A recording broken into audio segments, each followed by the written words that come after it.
대통령이 책임져야 될 5년이죠. 5년, 2022년부터 2027년입니다.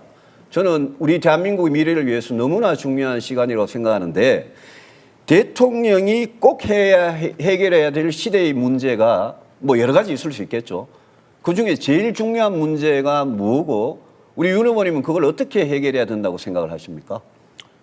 그러니까 지금까지 정책 토론을 제대로 안 하시고 딴 생각만 하셨기 때문에 이런 얘기를 하시는데 저는 이미 10여 차례 토론을 통해서 제일 중요한 거는 임기 초기에 이 코로나 그 피해 구조를 제일 먼저 해야 되고 기존에 우리가 50조 가지고 손실 보상해주고 또 그 대출을 추가로 더 이미 대출 받아가신 분들한테 추가로 대출을 하는데 그 지원을 해줄 수 있는 거는 이미 제가 발표를 했고 요거는 이제 새로이 그거는 이제 보상과 사후 지원의 개념이고 요거는 이제 사전에 영업을 또 계속 해야 되는 분들한테는 일단 대출을 해준다. 그리고 이 대출금의 한도는 요 재원을 재정 한 50조 정도를 저희가 준비를 해놓고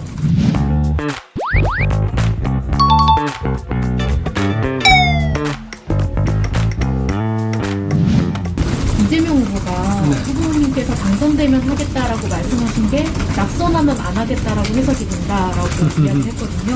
좀 추경에 대해서 좀 적극 공약이라는 게 원래 다 그런 거 아닙니까? 네. 누구나 마찬가지고.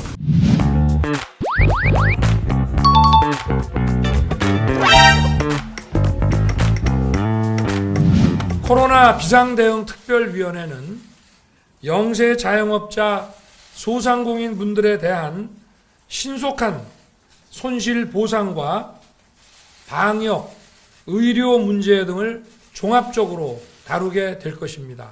기본 1,000만 원 정도는 될 거라고 말씀을 드린 거고 실제로 손실 그 내역에 대한 저희들이 여러 가지 그 기준을 잡아가지고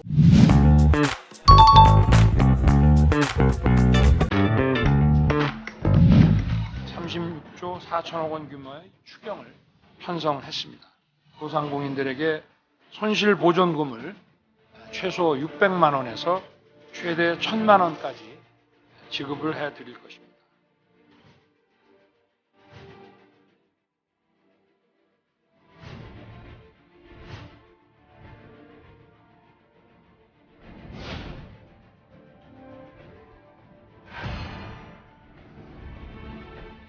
정부가 기존 예산을 아껴 15.1조 원을 마련하고 나머지 21.3조 원은 금년 세수를 재추계한 결과 예상되는 초과 세수를 활용하여 조달하였습니다.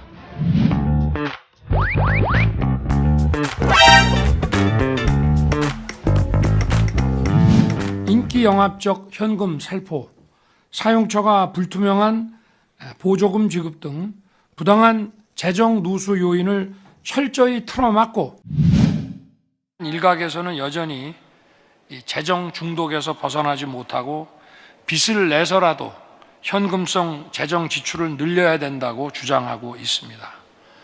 이것은 전형적인 미래 세대의 약탈이고 따라서 단호히 배격해야 될 것입니다.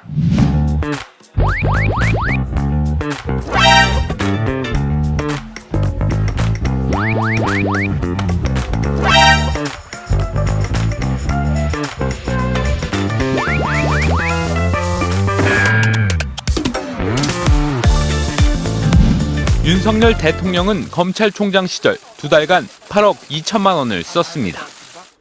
5천만 원을 현금 지급하기도 했는데 공개된 자료는 내용을 가린 영수증 한 장이 전부입니다. 검찰총장의 통치 자금이라고 하는 겁니다. 이게 무슨 기준이 있는 것도 아니고 굉장히 자의적으로 임의적으로 쓰이면서 불투명하게 쓰이고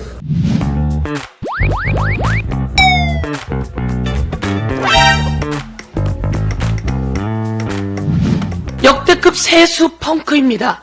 우리의 세수 펑크는 60조나 펑크 났습니다. 역대 60조 펑크 난 적이 없습니다. 그리고 대통령의 순방의 본 예산이 200억 정도 되는데 거기에 329억을 또 늘렸다고 합니다. 대통령 예산만 329억을 더 늘렸다고 합니다. 순방 예산만. 이러면 됩니까? 대통령은 왜 이러는 겁니까?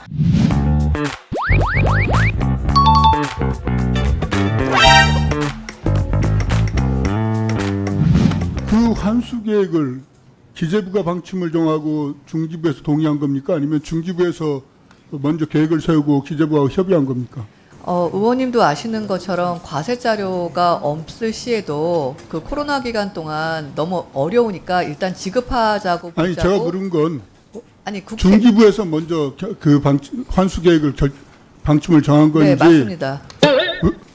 아니 중기부에서 이거 무슨 이유로 지금 이 시점에 이 환수 계획 그 코로나19 재난지원금 환수 계획을 계획한 겁니까? 의원님 이거 보조금법에 의해서 반드시 환수를 해야 되는 게 법률에 기재되어 그러니까 제가 있고요. 물론 시기상으로 지금 적절하다고 생각하십니까? 지금 상임위에서 늦어지고 있다는 지적도 여러 차례 저희 부처에다 하신 걸로 알고 계십니다.